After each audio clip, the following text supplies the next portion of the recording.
ایک حدیث بخاری اور مسلم میں ہے، نبی کریم صلی اللہ علیہ وسلم نے اپنی دنیا کے اندر ظاہری زندگی کے آخری ایام میں ارشاد فرمایا،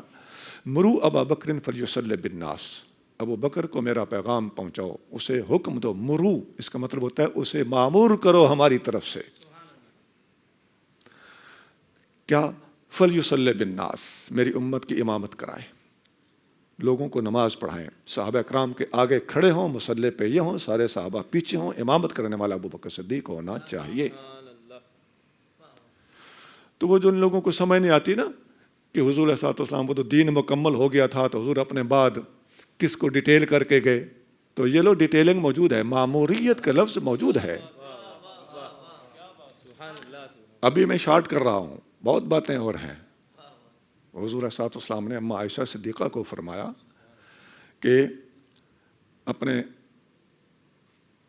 والد اور بھائی سے کہو کاغذ قلم لے آئیں، میں کچھ لکھ کے دینا چاہتا ہوں، مسلم شریف میں حدیث۔ تو پھر آپ نے فرمایا اچھا رہنے دو، کیوں؟ اس لیے کہ یا اللہ والمؤمنون الا ابا بکر، اللہ اس کے تمام مومن ابو بکر کے سوا کسی کو تسلیم ہی نہیں کر رہے، تو اس کی اپوائنٹمنٹ اور ڈیٹیلنگ کنفرم ہے، لہذا لکھ کے دینے کی حاجت نہیں ہے۔ یہ ساری تفصیلات ہم بتا سکتے ہیں، دکھا سکتے ہیں۔ تو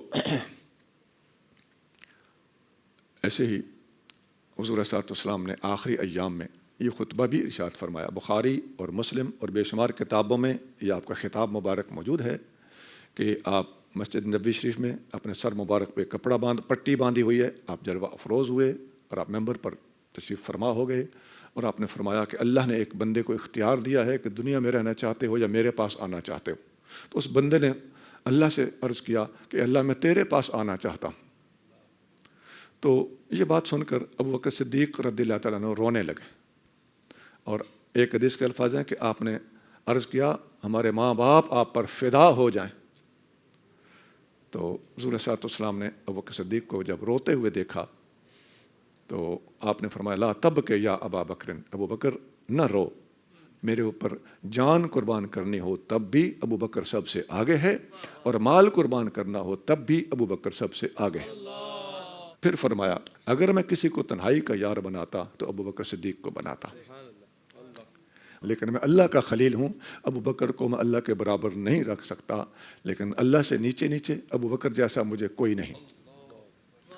اور پھر آخری جملہ کیا ہے؟ سدو کل خوخۃ الی المسجد الا خوخۃ ابی بکر، مسجد میں کھلنے والی تمام کھڑکیاں بند کر دو سوائے ابو بکر کی کھڑکی کے۔ یہ آخری ایام میں فرمانا اس جہت سے تھا کہ وہی ابو بکر سے کہو نماز پڑھائے، تو نماز پڑھانے کے لیے چونکہ صدیق اکبر نے مسجد کے اندر اپنی رہائش گاہ سے ڈائریکٹ آنا تھا،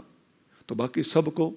گلی کے راستے سے ہو کر آنے کا حکم دیا گیا، اپنے دروازے جو مسجد میں کھلتے تھے بند کر دیا جائیں، ایک ابو بکر صدیق اپنے گھر سے نکلے سیدھا مصلی پہ پہنچے، میری امت کی امامت کرے۔ یہ گننے میں نہیں آتے دلائل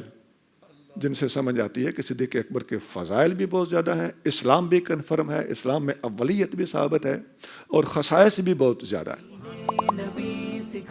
زندگی کے تمام شعبوں میں دینی رہنمائی حاصل کرنے اور آخرت کو بہتر کرنے کے لیے